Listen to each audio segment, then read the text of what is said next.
కేవలం హిందూ మతాన్ని చీల్చడానికి మాత్రమే తీసుకొస్తారని చెప్పేసి బీజేపీ చెప్తున్నటువంటి మాట, మీరేమంటారు? అసలు బీజేపీ వాళ్ళు హిందూ మతాన్ని నిలుస్తుందే బీజేపీ వాళ్ళు. హిందువులందరూ కలిసి ఉండాలంటానంటే ఇప్పుడు ఒకే దేశం, ఒకే జిఎస్టీ, ఒకే రాజ్యాంగం, ఒకే ఎన్నిక జరగాలంటున్నాడు. నిజంగా కూడా భారతదేశంలో హిందువులందరూ ఒకటే ఉంటే, ఒకే కులం ఉంటే అద్భుతం కదా.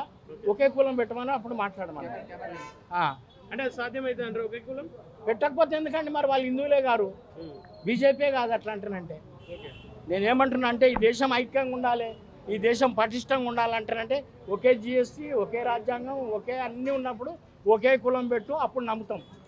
కేవలం ఒక దళితుడి పైన దాడి జరిగితే దాన్ని భూతద్దంలో పెట్టి చూపిస్తా ఉన్నారు, అది అవసరం లేదని చెప్పేసి మాధవిలత చెప్తా ఉన్నారు. పాపం ఆమెకి ఏం దళితుల కల్చర్ తెలియదు.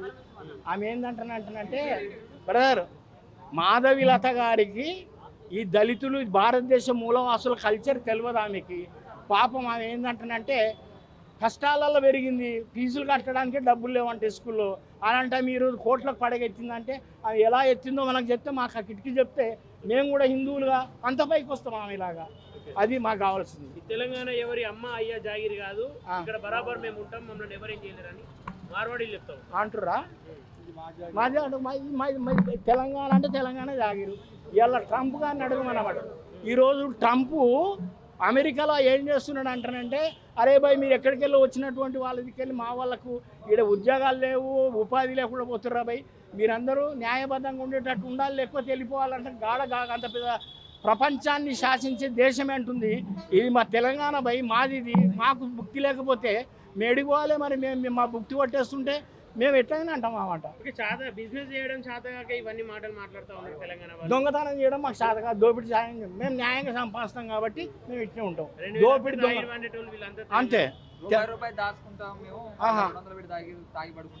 వీళ్ళ మీద బ్రదర్ ఒక విషయం ఏంటంటే, మేము గుడ్లు తినమంటే వాళ్ళ ఇంటికి వెళ్ళండి సడన్గా ఎప్పుడన్నా, వాళ్ళ ఇంట్లోకి పోయి చెకింగ్ చేయండి, ఎన్ని గుడ్లు తింటో తెలుస్తుంది.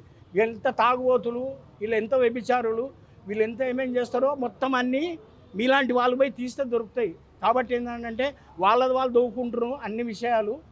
ఎందుకంటానంటే మేమేమంటున్నాం అంటే, గుజరాతీలో, రాజస్థాన్లో, మార్వాడీలో నాట్ గో బ్యాక్. మీరు ఇంత పెద్దగా ఒక బిల్డింగ్ కట్టేసుడు అంత పెద్దగా ఎదిగిరు, మిమ్మల్నేమో ఆ భూమిలోకి దొక్కేశారు బలి చక్రవర్తిని దొక్కినట్టు. ఇవన్నీ కుదురై ఇప్పటి నుంచి తొక్కుడికి ఏదైనా సాధ్యం సార్, మనిషి తలుచుకుంటే సంకల్పం ఉంటే ఏదైనా అవుతుంది.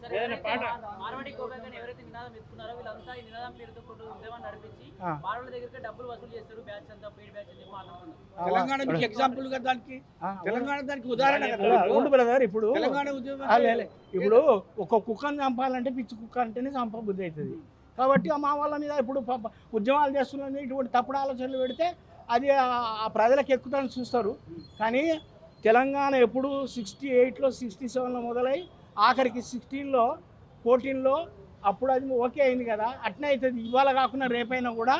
ఇది ఉద్యమం మా పిల్లల కోసం, మా భవిష్యత్తు కోసం ఇది సక్సెస్ అవుతుందని నమ్ముతున్నాం. మాస్టర్ జీ నుండి ఏదైనా పాట ఎక్స్పెక్ట్ చేయొచ్చా మార్వాడీల పైన? మార్వాడీలు ఇప్పుడు వద్దు, మనం రాయనే లేదు రాష్ట్రం. ఇక వాళ్ళు చెప్తే అరే అరెస్ట్ చేస్తారు భయ్, అవన్నీ మస్తుగా అన్నీ వస్తుంటాయి బ్రదర్. ఇవే ఇక ముందు వాళ్ళు తమ పద్ధతులు మార్చుకోకపోతే పాటలు కుడతాయి, మాటలు కుడతాయి, నాటకాలు కుడతాయి, అన్నీ కుడతాయి. Thank you.